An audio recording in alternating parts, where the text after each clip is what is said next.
Welcome back. It's episode 9 of the Good Gossip Podcast. I'm Todd Levis. I'm Melissa Elizondo, and today we get to meet one of my favorite friends. And if you listen to Melanie Esqueda's episode, this is one of her favorite friends too. She did a shout out to you on that. I know. John Levis. She even brought her coffee mug today, showing that nice. off. So I don't know how Girl's we not met. We've been friends for a couple years. How did we meet? 3.5 years. Oh, okay. She Yeah. knows. Don't tell me. So ironically, I decided to reinvent myself, and I joined this group called the Boss Babes when it was free, right? Remember that happened? And I printed out, they sent us this listing of people, and I was looking for a networking group, and I showed up at her networking group, and I'm listening and I'm talking, and after the second time, I went and tapped her on the shoulder, and I was like, hey, I've been coming to your group. Can I get in the list? Can I get in the Facebook page? And you kind of looked at me like, who are you, right? You know, it was really, really funny. And I was like, we should do a one-on-one. And ever since then, it's like been... Yeah. Yeah. Is that the Thursday morning networking It group? is. We started that kind of together, huh? Yeah, that's right. Todd and I, it was early on. That was he was the first realtor in that group. Yeah. It was when you gave your 10-minute, that's when my relationship and my love towards you solidified. And it was you telling us about your children. And so I was wondering if you could, it's going to be a little off topic because we are going to talk about finances today. Sure. But tell me about what you said in that 10-minute about your marriage, the children. So, okay, that's easy. So my husband and I, biologically, I always wanted to have children. It's kind of one of those things when you talk about when you're, growing up, I want to be a mom. But God had a different plan and was never able to have kids. My husband and I, when we got married, he had a 15-year-old. Love, that's my kid. He's Steven. Hi, Steven. Right? And so this thing's sliding down here, guys. Sorry. Yeah, there you go. And when my husband and I were married just barely over a year, we went through adoption classes, adopted a sibling group that were 6, 9, and 12. Whoa. Currently now, my kids are 29, 24, 20, and 17.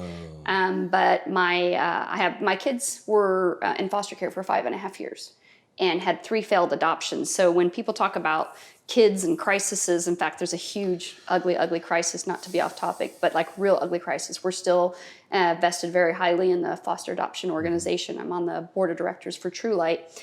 But my kids, they had a horrible start, but not always a horrible finish. So now I see my kids. In fact, I have a son who's getting ready. He's been in Florida for the last year working through some issues coming home. So he's got a job to come home to. My daughter is psycho crazy like me. So she's been traveling the world because we gave that to him. We've taken our kids on 60 vacations in the last 12 years. I'm really glad because of all the things going on in life that we've been able to do that. And then my little one, who's my baby love, I have to tell that out, hashtag baby love. That's what I tell him. He's starting to drive. It's a hard thing. I always tell people the hardest thing I ever did was get married and have kids. Most rewarding thing I've ever did was get married and have kids. So that's kind of like the 50,000 foot overview. Yeah, but there was this one story about your son, I think, who was his biological, tried to drown him. So my second oldest son, he's has probably the most problems with my kid because he was 7 years old and his biological mother tied him in a trash bag, put him in a trash can, and tried to kill him. And so his older brother, which we have also connected with, Kevin, love you, Kevin. I connected with him, and he's part of our family, and his little girl as well, actually came in and saved them, took him, his sister, and brother, and left. Like, literally, they were to save his life. So Justin's had little issues here and there, but he's coming back with the champ. So, but I mean, that's you don't ever want to, I don't know how anybody could even fathom that, to be honest. It's with hard to really yeah. accept that. Yeah, but that was her. It was just, that's what bad things do. You said a sibling group. So 2 of the kids were... 3. 3 of them. So you adopted all 3. Yes. And there's actually a total of 5. Okay, so you didn't adopt all the kids in that sibling group, but you adopted 3 siblings. Yeah, 2 of them had already aged out.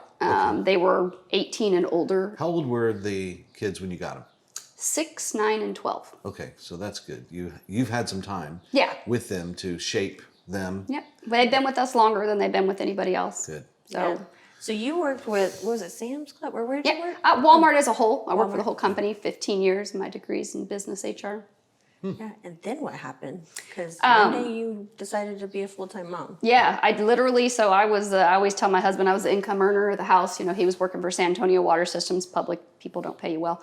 And quit my job to stay home with my kids because we knew we needed somebody to be able to do that. So for 7 years, I did that. Stayed home with my kids. My husband just knew I was going to go crazy. I didn't. I became like super mom. I was Wonder Woman, right? Right? And classroom mom, showing up at the schools, doing the whole thing that you did. And when my son was in 7th grade, he was the youngest. He was like, do you think you can quit coming to the school? I don't need you anymore. And I'm like, it's my baby love, right? And so I keep calling him that. He hates it. So that's why I'm doing it. And I'm a good mom. So a friend of mine says, hey, why don't you get your insurance license? And I'm like, insurance? That ain't sexy. Nothing about that is sexy. And I come to find out it's actually extremely sexy when you start realizing the deficit that's out there. So yeah, true story. So we started having conversations around financial literacy. When did you start giving this book to everybody? And what is the book? So book is How Money Works, and this is a financial literacy book that teaches people exactly just how it is. It's written at an 8th grade level. It's fun. It's a comic book. Yeah, I brought this for you. This is for you. Yeah, I heard that you Don't have needed to it. say anything. Yeah. So this is How Money Works. Stop being a sucker. And I love the provocative title there. Well, they wanted to put a dum-dum. Don't be a dumb. Stop being a dumb. Now let's think about this. When we were kids, we would go to the bank, right? And you go through the drive-through, what'd they send back?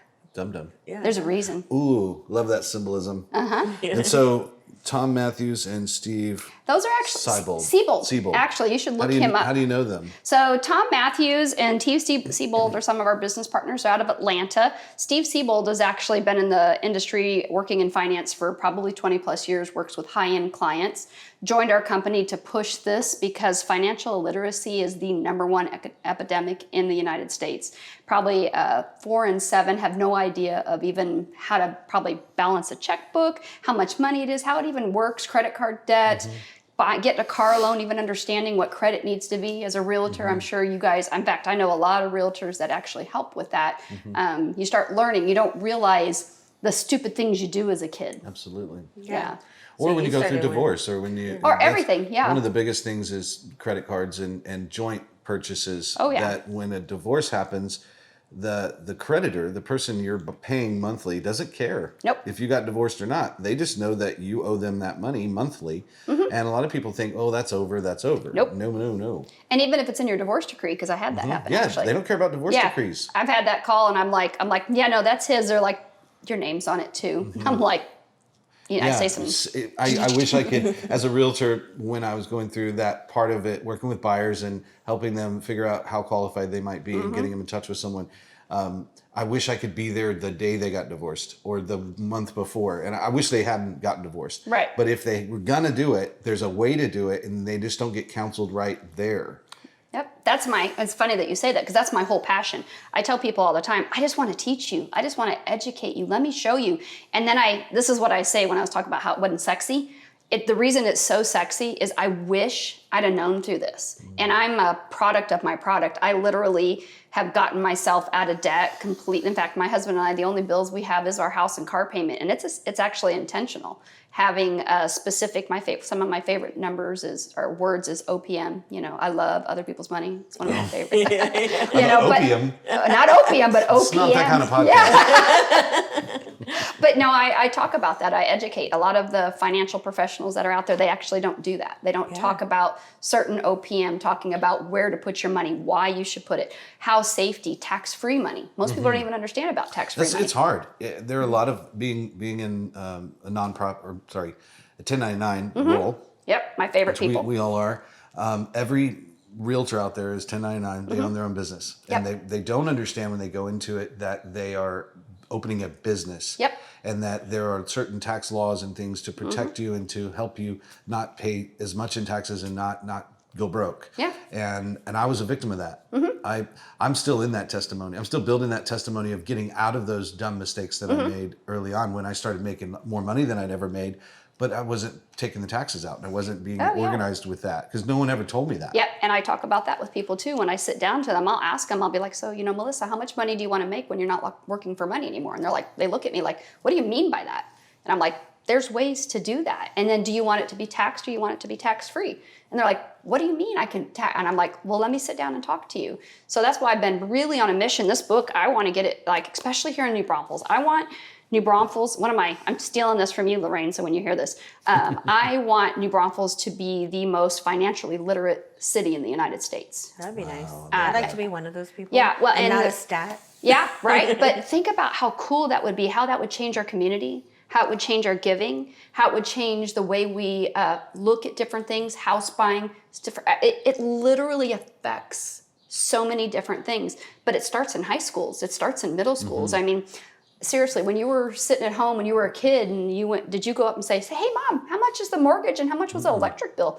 If your parents was anything like mine, it's like, it's none of your business. There's food on the table, there's a roof over the head, and there's shoes on your feet. I knew how much money we had. I knew that we were lower middle class and that we were stressing my dad out. Yeah. Because there were 4 boys. And I remember being proud of him for never talking about it. Yeah. Because he was just stoic and just plowing through trying to make sure that we had food. And we knew not to ask for too many extras. Yeah. We couldn't get a banana split. We could get a sundae. Yeah. If it was your birthday, you could get a banana split. But we knew not to because that would just put more pressure on him. But okay, so let's talk about that. So do you think it would have really been more pressure if you would have understood a little more? You were saying that you're still trying to find yourself. Do you think maybe you would have made different decisions? Absolutely. Yeah. So I think as parents, we need to talk about that. So when my son or my kids come talk to me about it, I sit down and I open up the checkbook now. I open up the checking account. I remember it was very early on, I went to buy groceries with my kids and I had to take some stuff out. You ever been at the grocery store and you had to take something off the belt and you're like, oh, it's so embarrassing, right?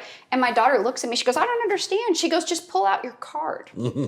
Well, if there's no money on the card, I can't swipe it. When I started looking at the thing, I was like, oh no, I got to take that off. I have to take that off, right?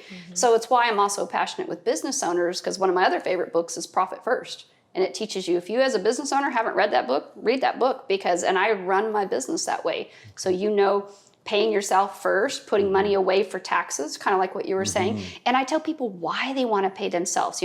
Don't just be a sole prop. I said, don't you want to be the Walmart of business? They have so many write-offs that you need. Don't you understand those? And they're like, no. So those are a lot of the things we talk about. It's so important too, because a lot of us have generational sin when it comes to money, right? So in my household, and I know you've been talking to my daughter, we'll get to that, but in my household, my grandparents were millionaires. Like they made it in the oil industry. My grandmother's 86 now and has nothing but Social Security coming in. Wow. My grandfather passed away in 95 and they blew through that money. And it wasn't in anything that was continuing to pay her. Right. So though they made a lot, they didn't think about the future. Sure. My mother was also one of those people that actually, it's not even that she spends. She helps so many people before she helps herself. Right. She's constantly taking her shirt off her back and giving it to somebody. Yeah. Putting the air mask on them before she puts it on herself. And because of that, I didn't have I didn't have anybody telling me how to do money at all. And so especially in my 20s, when I'm trying to raise my kids, like my electricity got cut off more than once, and there was a time when I was in real estate where I was making $40,000, $50,000 a month as a broker. And my kid, like Jasmine thinks that we were rich back then. And we really weren't. Because what do I have to show for it now? 12 years later, I'm filing for bankruptcy. I have nothing to show for it. I lose my car, I lose my house, I lose everything, and had to build it all back up again. Well, Samantha was during that. That was a very formidable time for her. So she was scared she felt the stress of me trying to rebuild. And so today still hates to spend money. But feels guilty about it, has certain feelings about it. And she has a money blueprint. She has a money blueprint that I put on her and I didn't mean to.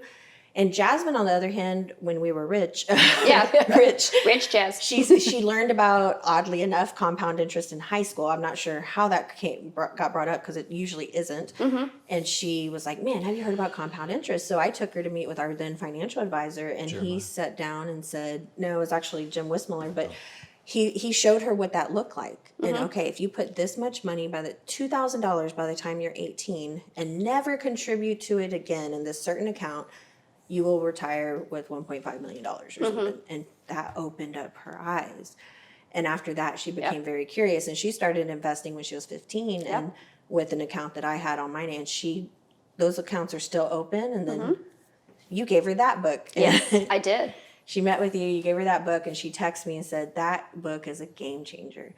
And and I have a copy of it at home too. But I That want means to I talk get about that some of the You get this nuggets. I want to talk about, because you were reading stats the other day from Yeah. that, and Yeah. I want to so- see if we're smarter than eighth graders. I don't Okay, remember smarter the than an answers. eighth grader. Okay, that's what Give I us was a doing. test. So I was giving them a little test, and I was like, okay, financial literacy is the number one economic crisis in America, right? Number one, okay? Most people think it's a lot of other things, but what you don't know actually can hurt you more than what you do know. Would you agree? Yes. Okay, so what percentage of Americans don't even have enough money to cover an emergency? What do you think? 82. I'm going high here. Oh yeah. 50. At 44, actually, 44%. Let's think about that, okay? And it's higher now. This book was written before COVID. COVID. I do remember some numbers flying around during COVID when they were talking about the stimulus checks, and saying that a certain percentage, I don't remember the number, don't have $1,000 in savings. Yep, 400. That's a blown out tire. Yeah, that's 2 tires. Yeah. So, okay, so check this out. Okay, what percentage of student loan borrowers are not making their payments? 70. 50. It's 43% I keep going high. pre-COVID. I'm going to go low on the Yeah, you next need to one. go lower. Okay, what percentage of American households have credit card debt? And this has actually increased since this number. 90. Yeah, it's actually 50 now. But do you know what the average? Okay, what's the average credit card That debt? seems low. Yeah. 50% Average of credit card debt? American households have credit card debt. Well, okay, think of your demographics though. Okay, so if you have nothing, it's hard to get a credit card at all. Sure, that's how I was. Yeah. No one would loan me money. Right. No, Yep. so I actually think that's a blessing. Yeah, it because is. I know friends who had $50,000-$60,000 in credit card Yep. debt, and I was like, I've never been in debt more than $10,000 at the time because no one would give me a credit card. They were Right. dumb, but because I had no collateral and I didn't show Mm-hmm. any proof that I needed that I should be getting a credit card I don't back know. What's the then. number? 10? So it's right at 10,000. But do you know what they end up paying back? 25,000. Actually, more than that. The average interest rate of a credit card is 17%. So Jasmine was talking about compound interest. That can work for you or against you. So if you figure, we're just going to give you some generic numbers. If it's $10,000 and they're getting 17%, every 4 years that $10,000 doubles to 20 because of compound interest. In 4 more years, it goes to 40. So the average person who doesn't pay their credit card off every month or within that same time frame is taking that $9,000, $10,000 that they've charged, that they had, paying 40. So I always tell people, how's that 50% off purse look? How is that, ice cream 50% that of you... a purse costs you more than 100%. Yeah. I just recently figured out how to use a credit card, My actually, because uncle- I hadn't had one either. Well, and that's why... I found out that, one, it reports to my credit on a certain date. Yep. Right? And so even if I max out, which is a small credit card, but even if I max it out, I have to pay it off before that payment, and then it always shows as zero balance or $10 or whatever. But that means I am using it right, though, because I'm using the card and I'm completely paying it off within the same month. Right. And that's how you... So some people use a card like cash, but they pay it off at the end of the month. So that's not bad. That's how you're supposed to do it, right? Correct. Because then you're never paying interest on it. Yeah. And even if you do pay a little, so like I think I was looking the other day talking about your credit report, because I read that all the time. Kids need to know that, right? Looking at your credit report, because buying a house, it matters on your interest rate, buying a car, pretty much anything. So I think I have currently in available credit to use almost $50,000, right? I owe nothing except for my house and my car. But at any given time, I have that available. I could literally probably go max it out if I wanted. I wouldn't do that, but I could, right? But so I tend to use a different credit card every so often. Like I bought my mom a refrigerator because she needed one. I bought myself a refrigerator, right? Things like that. But I tend to pay cash for a lot of stuff now that I save for emergency things, and that's the key thing I like to share about that. Like when Jazz walked in, and it was so nice to talk with her. I literally, actually, I think about her on a regular basis because I would like her to be a poster child for my company, because she walked in and she knew what she wanted. And I created an illustration. I showed her what it looked like. And she was like, holy crap. And I showed her, I says, here's the thing. I says, we're creating tax-free money. A lot of people don't even max out their 401ks, but I was that person. I had money in my 401k when I worked for Walmart. In 2008, I lost all of it but $23,000. Well, shortly thereafter, I left the company because we adopted 3 kids. So I didn't have time to recoup. What do you not think you time did to with that recoup money? because there's no safety there. What if you could invest in something that gives you the same rate of return or higher with something that would give you no loss and no bottom out? There's products out there, and my favorite is when you start taking it out, it was tax free. $1 is $1 when you take it out. You know, and so when I showed her that, and I was like, "Hey, you're set up. By the time you retire, you know," I says, "you're going to have probably between $600,000 and $700,000. There's more money you can put into this. You start paying $100 a month, and by the time you retire, you have that taken care of." You know, and she was just like, there was no question. You know, but she got that because of what you gave her when she was 15, understanding compound interest. And I talk about that. I always, one of my favorite things is I tell people, my favorite page, I tell them, if you're ever going to read a page in this book, go to 49. So here's your page, right? If you've never stopped saving, so here's another statistic I'll give you. Do you know who the most broke generation is? Mine. Ours, the baby boomers, because we're not boomers, are we? I'm sorry, the Gen Xer, yes, yes, right because baby boomers kids. Yes, we're the baby boomers kids, and the reason that is to your story. So your grandparents had done very well, who taught your parents, okay, so they didn't have to work as hard, which didn't teach us anything. So I read a meme the other day. They said it was a sheik, and he was sitting there, and he says, "I am a Range Rover." He goes, "And my kid, he might be a Range Rover, but his kid's going to be a camel." That was your story. Because we're not giving that education. So if you have no money, and the average Gen Xer has less than $30,000 saved, less than 30, okay? So look how much money, take a look at this here, and I know you guys can't see this, but if you look at your age, how much money do you need to save a month to have $1 million? If I start at 50, I need to save $2,088 a month to get to $1 million. $1 million by the time you're 60. By the time I'm 67. Yep. But look, Jasmine's 21, 113. Yep. So the difference to be a between millionaire. so even a 30-year-old, $282 Yeah. a month That's to get to affordable. $1 million by the time they're But look, 67. I'm 40, 731. Yep. Yeah, so it'll double in 10 years. That's time. We don't have, there's the time. So that's why in '08, when I lost all that money, I didn't have time to redouble.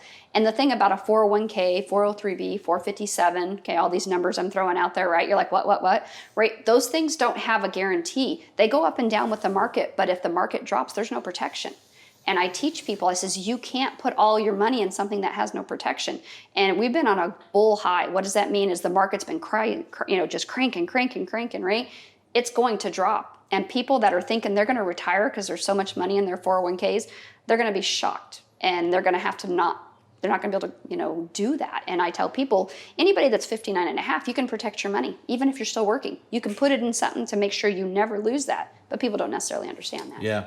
Okay, so let's go back to, I love the idea of kids being educated in this. Because I don't even think, like when we were in high school, I don't know about you, but, or I don't know how old you were. 48. Okay, so You're we're closer in age close. than I am. So when you and I went to high school, they still had economics and government in our senior year, right? I did too. Did they still have economics? Okay, so I don't think they do that now.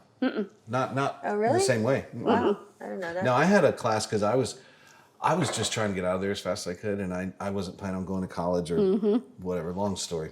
I just wanted out. Yeah, and so I know a lot of kids I that went way. into like a work program, but I had to get one more math credit, and I didn't want to do pre-algebra or algebra or anything like that. So I literally did a class called Consumer Mathematics. Great. Which, looking back on it, I wish they would teach now as a requirement, because it did teach me how to make change. It taught me how to fill out a check. It taught me how to balance a checkbook. It didn't work, but it was, the information was available. But it taught me how to get the area of a room. If I wanted to paint, how much paint do I need? If I wanted carpet, how much carpet do I need? Real life skills. Yeah, it was teaching me to be a carpenter, basically. But I think that that's needed. So what are the barriers? Are there any? And what efforts have you made or are going to make to try to get our local school districts to start teaching something? So that has been on my list. So I would love ideas. So I can tell you what I want to do. Okay, and how I'm looking. So these books, I want to be able to give them to senior class members or at least junior, because kind of what you're saying, if we could start getting them to understand about this, it's written, you can see, in comic book form. What if we put together like a gift bag for every senior? Yeah, or what if we asked to be at a presentation? Yeah, at the well, or school I'd like to and then give a gift also bag? go into the schools and do like even a career day. And the ones that came to that portion of it, be able to hand those books out. I mean, I pay $3 a book, but it's that $3 investment that I give to pay it forward. Could you imagine? So think of it like this. How many kids do you have? We have 2 and then 5 grandkids. Ooh, okay. So let's talk about your grandkids. Okay, your kids, we could still talk about them, but let's talk about your grandkids. One of my favorite things, and I'm doing this with Jazz. She doesn't know it. Shh, don't tell her. Okay. So, Because she's about to have a kid. yeah, I know. So they have this thing. It's called the $1 Million Baby Program. Okay. So what if you could go in and say you have this, baby shower, and baby showers are like crazy. You just had a baby shower, right? Yes. Would you easily say that, you spent more money than you needed to? Yes. What if you would have taken that money one time and invested it in a strategy, and then for 4 years you put $250 away? So by the time Ezra is 4, by the time he retires, he would have $1.5 million tax-free. And I didn't have to put anything And in you'd never after have to 4 put years. another penny. That's actually how it's designed. And I'm wanting to take it. So imagine you have 5 grandkids. Okay, so what if you, for 4 years for each one of them, you invested, what would that do for your family tree for those 5 babies? So if you can teach our people coming in, these kids, this is our future, right? We teach them about this money now. And a lot of people are like, oh, well, what's going to happen with money? We were talking about Bitcoin and different things like that. And I'm really big in cryptocurrency as well, because you have to grow and do those things. Here's the cool thing about an insurance type product, because I sell a lot of insurance type product. A couple of reasons. Probate fee free. You can grow it tax free. You can have savings. You can actually put that money together. And when you go to college, do you know you don't have to claim any of that money on your FAFSA and still get different money? So there's so many benefits that are available. Creditor proof. Okay, we're in the great state of Texas. Thank you, Jesus, right? And there's a lot of things that are available. So if you had that availability where you could have those put into place that cost $113 a month, or even $250, because you have kids, right? So maybe they're under 30, so you could still start doing that. What would that do for our family's tree, our generations that we're paying it forward? Yep, change it. So that's why I want to start with the high school, and One of the time on their hands. They have time. That is the and key so it's thing. affordable. Time is your friend there. Not only affordable, but understanding it. And so the reason they made it in a comic book form in World War II, after they bombed Hawaii, right, over there in Pearl Harbor, they needed pilots. They lost a lot of their pilots. So they had to have a quick way to educate pilots, and they did it in a comic book form because they understood it. Well, think about it today. Kids think in video game form, so they put it in something, and it makes sense. They see it, they're laughing, they're joking, they're making, great points in there, but it's all in stuff that they can relate to. That's awesome. Yeah. So what company do you work for? Glad you asked. So I own Gruene Insurance Group here in New Braunfels. Gruene? Yes, that is correct. I am in Green, 1 block from Green Hall, same parking lot as Inferno's Pizzeria. Oh, yeah. Yeah, so we have this cute little office that's in there. Yeah, I've walked by your office hundreds of times. Yeah, Melissa helped make my signs and all my cards and stuff like that. Thank you, marketing me. So Gruene Insurance. So do you sell regular insurance like for cars? No, I do everything but P&C, those 2 sides. So like for realtors, they need property, casualty, house. I don't do any of that because that's a whole different realm of... No, so you do life insurance. I do and health insurance. I do investment strategies, long-term care, disability, supplemental, group benefits. We do, what I always say is I can do an individual or group benefit that's comprehensive, that's completely individual to you. I didn't understand any of that. I know. Need a dictionary while you watch this podcast. Now you need to read How Money Works. Yes. Yeah. That is a great book. Stop being a sucker. Yes, don't be a dum-dum. Yeah, it's really awesome. Were you at Melissa's birthday party the last time she had a birthday party? We had it outside at the that little bar place. Yeah. What was the name of that place that we were at? We're all Braunfels outside. Brewery. That was a... What? Remember when... Poorhouse? No. It was like they had picnic tables and beer and... Oh, Guadalupe Brewing. Yes. Oh, yeah. we were out there. We did meet. Yeah. Okay. We I did meet. And actually, I mean, he you're sang in me my happy phone. birthday Yeah. with his brother on the stage. Oh, Yeah, I went upstage and sang Yeah. happy birthday. Yeah, That my husband was there. Your We husband came was out. there. So It was we really did hot. meet. So we have met. We have, yes. That was, I thought we had. Yeah. In fact, I was getting ready. I was coming. I was like, "Yeah." My husband goes, "Who's this Ted Revis?" And I said, Ted? What? Then I told him, I said, "Todd Revis." He goes, "It's got to No, be it's Revis." Todd Revis. Oh, is it? John, if you hear this, John, he was right. good job. Because Got it we're Levis. Right. Yeah. So, But it's Levi. But it looks yeah, like everyone says Levi's. Levi's. Yeah. Okay. Well, there we go. Now I'll always remember. Levis, Revis. Yeah, because it looks like Levi's. Mine look like Revis. So. Yeah. Yep. So there we go. There we go. I always tell everybody it's like Chevis. That's what I tell people, but not everybody knows what Chevis is. Chevis. It's an alcohol. It's like It's a Scotch. Scotch, yeah. And it's like a blended Scotch. But I say Revis, like Chevis. And then some people are like, huh? Yeah. Like Chevy? Yeah, I like Chevy. But it's also like bread because it's REA and it's spelled, and it's pronounced like red, like read in Brevis. past tense. Brevis. Yeah. So whatever. Rev up a car. I've used everything to Yeah, try it to doesn't work. explain it. I always, now I don't correct people because if they call and they say that, I know they don't know me and I just hang up. No, she's not here. Don't know her. Click. I You know? Never met her. pronunciations of You know, mine, I had too. one teacher in my entire school life that said it was a substitute teacher that said it right. Oh, and you remember And I was her. like, yeah, good job. People just My want to real be teacher called doesn't by even their know how to name. pronounce it. Well, and when you spell your name phonetically for someone on the phone, how do you do it? I go Lev as in Victor, Yes, IS. I do the same thing. Yes. REAV as in Victor, IS. Yeah. I have And a Z. I'm Z as in zebra. Z as Yeah, in zebra. Z as in zebra. And people go, that's not a W. No, that's not even close to a W. Because I get Lewis a lot. Lewis, also. yeah, I can see that, Yeah. especially in cursive. Yeah. Yeah, I was talking to a client. I'm a recruiter now for Remix, and so I was talking Nice. to an agent out of College Station that I'm trying to bring on over, and her name has a V in the middle, and she spelled it to me, and she said V as in Victor. I was like, yes, that's what I say, Victor, like the winner. Yes. But Yeah. I tried to change it to victory one time. I was like, I'm gonna start saying V as in victory, and just Doesn't 'cause roll off as much. It doesn't, and I couldn't get used to it. Yeah, that's pretty good. I get that. They're funny. But yeah.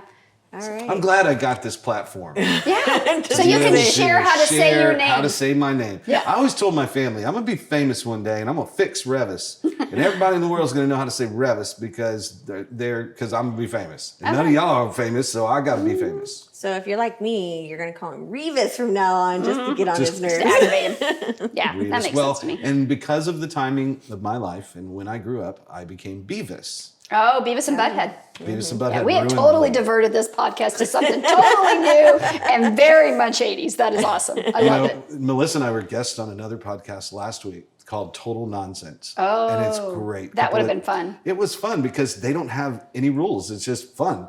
Like before us, they had a death metal band on there. And I then was they- just listening to that in the car. Yeah, it just came out, right? Yeah. I think we're next. We haven't. It hadn't even released yet. Yeah. And of course, we're in Time Travel World as podcast because this is going to be released in like 3 weeks. I know. So it's so weird. So we don't even talk about the date or anything. But when this podcast was recorded, we were a week away from having recorded it, and it's called Total Nonsense. And sometimes that's what we become. Yeah. And so shout out to the Total Nonsense podcast. Josh Well, I and think Mike life's- Bosch. Yeah. Josh and Bosch. But I think people are tired of being talked to about facts and figures, and people want to hear that you're real. I talk to my team about that all the time. I have 32 agents that work with me, and I tell them all the time, I'm like, quit trying to factual people. I says, people don't give a crap about that. I says, facts tell, stories sell. And it makes so much sense in life. I says, people want to know that you're real. They want to know that, your kids act up. They want to know that, you have actually been in debt. They want to know. I says, but you have to get your house in order, but be real. Don't have to hide that. No, and that Melissa and I have learned that. We're really good friends, and we've been friends for many years, and we've grown kind of on the same trajectory of, I love to hear stories. I love to know why things happen, and I love to tell people why, because we're all broken, we're all messed up in certain ways, and no one has it all together. And you all, if you've heard me talk at all, you know that Facebook is not real. And For real. you're getting a highlight reel of someone's life. And if you go back to look at my anniversary in March, I posted a picture of me and Nancy, and I basically, instead of talking about how great our life is, I said, it's not always great, but I'm not going to post those pictures. You're not going to see a picture of me with a what do you call it, a filter on it, punching a wall, or walking around the block huffing and puffing, asking why, why is this happening? Why are we in this argument? Or why did my kid do that? Or whatever. Oh, yeah. And so you can't fall into the trap of believing that stuff is real, and that people, they take pictures when they're on vacation. They take pictures when they're celebrating something. They take pictures when their kid does something awesome. It doesn't mean your kid sucks. It doesn't mean that your life is horrible because you never go on vacation. It's just not real. So I really want people to understand that. I also, this is going to be dumb, but I love in the networking world, if you ever been to a breakfast networking meeting, There's a one-on-ones is when you go off, and that's the best part because you get to meet somebody for coffee and you get to dive into their life. Not tell me more about your business. Right. Tell me about you. Because if I like you, I'll do business with you. Yep. I love the 10-minute presentation, and I really understand it, and I don't think everyone does. But the 10-minute presentation is exactly what happened to you. She got up and talked about her kids, and she talked about her adoption, and talked about her husband, and talked about her life, and she was vulnerable, and she talked about what she's going through.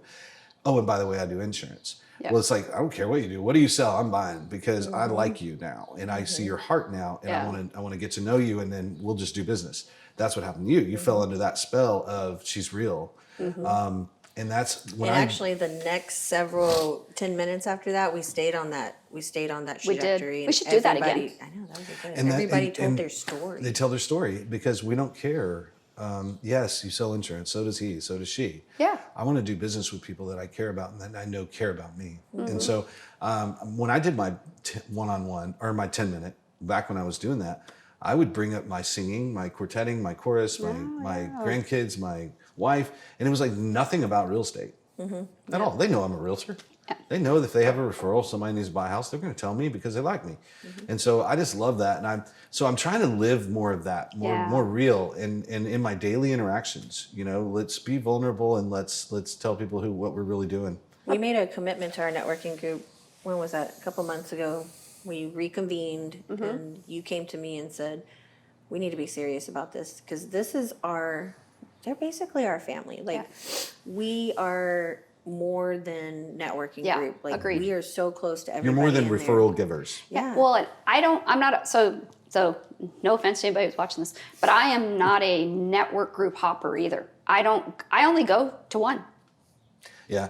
Don't get me started on that. Yeah. But I say that, it's like, I'm like, I've joined another like monthly thing, but this is when I think about who my, realtor is, who my marketing person is, how I can't go to more than one because they're my people. And I do think like that because when I sit there and I'm like, if I have a referral, I'm typically not going to post it on Facebook. I'm going to send it to you individually because I know your cell phone number. Yeah, I know. text you. Yeah. Hey, and then it's real. It's not a, somebody said on the side of the road, blah, blah, get those little referrals. No, I mean, it's a true referral. No, I think networking groups are great. Find a good one, start a good one. Yep. But yeah, I mean, we're not here to talk bad about anything.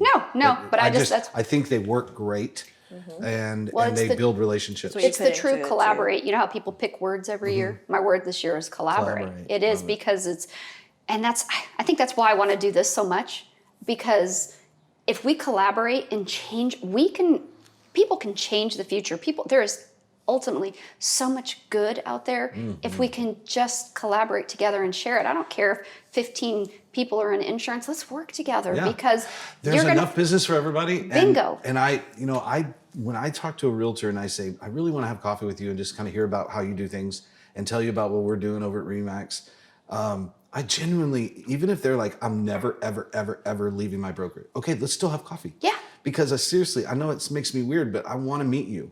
Yeah. I want to meet everybody. I want to know, that's just how I tick. And I think that there's a collaboration that can happen. I'm going to know somebody that you need. That's right. And you're going to need somebody I know. Yep. And it doesn't matter what your name tag says. Yeah. I don't care. I want to know you. Yes. And that's who I am. Yeah. Back when I was still in real estate, I loved meeting the agent on the other end of the deal because I was in women's counsel at that point, and that's where I met a lot of those relationships. But it's so much easier to do a deal with somebody else on the other side that's also a good person, knows your heart, knows that you're trying to do something good for your people. You can relate when, like realty can be so like stuffy and hard sometimes, but when somebody's late or whatever, well, do they have kids? What's going on with that? There's so many things when you understand that portion, you'll even cover for them. Right? Well, you'll empathize instead of, I don't want you to have sympathy, but you'll empathize because you understand. You've been there, done that, got a t-shirt for it, and I think about that with other, places as well. And I tell them, I'm like, people go, who's your best referral? I'm like, insurance agents. And they look at me and they're like, what do you mean insurance agents? I'm like, for real. I'm like, I want to know every insurance agent here in town because personalities, people, thoughts. And I'm like, no, you should probably go talk with so-and-so because they're going to be able to help you more in the demographic that you're looking Absolutely. for. Good fit. All right, so this is a portion of our show where we get to good gossip about Yeah. somebody else. I did warn her. This time. So she came armed. Yeah. Yeah, and I've been thinking about it all week too, about like, kind of like when Melanie was saying, I know a lot of great people out there. That was the one thing when you were talking about coffee, on that's how I built my business, one coffee at a time. I took that listing and I started calling and setting up a coffee, not to do business, just to get to know them. And the ones that some of them I've never done business with, and I'm totally cool with it, and I still like to have coffee with them. And then there's others I've done that. And so one of the people that I actually, from the very beginning, we started our businesses almost equivalent together, is a lady named Karen Carafee. So her and her husband own Climate Express AC and Heating. Okay. And she started at her dining room table. Her husband had been working in AC and Heating for such a long time for a really big company. And he hated how they were gouging people. And he says, he really is exactly like that. Her and her husband, they want to help. And, they're in business, but they want to help. And so he says, I'm not going to do that. I'm not going to try and screw that 80-year-old lady out of the cost for their AC and heating and by doing this and that. And so she says, okay, well, if we're going to do this, let's do it. And I remember having coffee with her the very first time, and I'm sitting at her table and the phone kept ringing and the phone kept ringing and the phone kept ringing because she was the dispatcher, she was the marketing lady, she was the this, and it was just her and her husband Bob. And so you should really talk to them together, to be honest, because they really do work together like that. They are, yin and yang, and they're building a really true-hearted, amazing small business that we started about the same time. And so we laugh now because we're actually going to be forever neighbors. We bought some property out in Kingsbury area. Cool. And she came into lunch one day and she goes, I saw you bought property, where at? We started talking about it, and I sent it, and the next day she sent me, we just put this offer to be your neighbor. And I was like, I couldn't pick better people, and they're just awesomely good people that really want to help the community, that really give a care, and they're really philanthropic. They really help a lot with Family Promise. They help with the Women's Crisis Center. It's two of their passions. And I always say about people, when it talks about money, right? Money does one of two things to people. And it shows you who you really are. You're either really crappy with money because, you became arrogant. Magnifies you. Yes. Or because you already had a great heart, it magnifies your heart. And they really are epitome of magnifying in the community of giving back and paying it forward. I'm at an event with her last night. She's talking about how they just donated a car because somebody had needed one. I never even thought about doing that, right? But that's who their heart is. That's awesome. So tell me her name again. It's Karen Carafee. And the name of the company. Is Climate Express AC and Heating. So Climate Express AC and Heating. Sounds like they're going to shoot you straight. Oh, they really are. And that's scary when your air conditioner goes out. You don't know who to trust, and if you just randomly pick somebody, there are unfortunately companies that don't do things the right way. Yeah, well, I can tell you, they've actually. I bought a house in a foreclosure, and I knew what I was getting, right? So I had been babying my ACs, and so my kids decided to have an engagement party. So what happens? One of the AC went out, like literally the next day, and I'm like calling them at 8:00 at night, and they're at my house the next day before the party started at 5, Nice. right? And I'm like, so guess what happened to my second one? My kids, after the engagement party the following year later, were going to get married, and this was during COVID. My air conditioner went out. I told them they were not allowed to have anything else at our house because something goes out. Yeah, but they've done just like that. They work hard, and good people that work with them. They've surrounded themselves with a good group of guys and gals that are working with them as well. I've only heard good things. Gruene Insurance. Yeah, Gruene Insurance Group. Can they find that on Facebook? They can, and on Google, and I have a brand new website. So it's important to spell it Gruene. It is. And what's the website? It is Gruene Insure Group. I couldn't get insurance. Somebody Of bought course. it. I was like, I'm so Gruene mad. Insure Group. So Yeah. if they just Google that. It starts popping right on up. Yeah, and it's on the Google page too. We we love what we do. I love my clients. Well, I just think it'd be neat if somebody wants to reach out to you, and doesn't matter where they live, right? No, it doesn't. We can do. they In fact, I'm actually licensed in 3 different states and growing, and I have agencies that are in all over San Antonio and Arizona and West Virginia. Okay, that's good to know. And because we have people listening from all over the world. Yeah. Yes, we have clearly 5 different we're so countries popular. right now. Oh, that's we awesome. have Australian people. I know. I've been sharing it all. I love it. No, I'm kidding. All right. But you will. I like it. So there is. Yeah. You have to prophesize and put it out in There the you go. world. Put it out in the world. Well, we are worldwide, and this was a wonderful episode. My mind's kind of full, so I'd like to be excused. but I'm going When to your read that leg book. starts twitching, I know that you're full of energy. Yep, this is for you. Yeah, I'd like to thank you, and so thank you so much. Yeah. You lived up to the billing. They've been bragging about you. I'm glad it was true. I always tell people I'm the opposite. I'm exactly who you see on Facebook. I don't use a lot of filters. I don't wear makeup most of the time, and you get to see the good, bad, and the ugly. And when you meet me, that's who I am. Yeah, so you're not surprised. Well, All right. thank you for tuning in. We forgot to tell you earlier, so we'll tell you right now. Like, subscribe. Yes, please. Rate us. Share. Share this. Rate. And if you know somebody that you want on the show, we would love to have another guest on the show. We haven't run out of friends yet, but we'd No. like to meet some new people. Eventually we might, but we keep meeting new friends. So, Yeah. this isn't about New Braunfels or Comal County. That's where we live, but we're going to have a guest soon from Hawaii, and we've got maybe from Tennessee. We're working on something, so we're not limiting this to this area, but we just know so many amazing people in this area that we. But like I said, this is statewide. Anyone in Texas or Arizona or West Virginia, it sounds like, could get your help.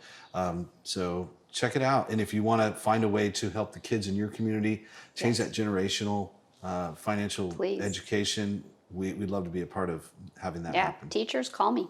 Awesome. Yeah. All right. Till next time. See you later.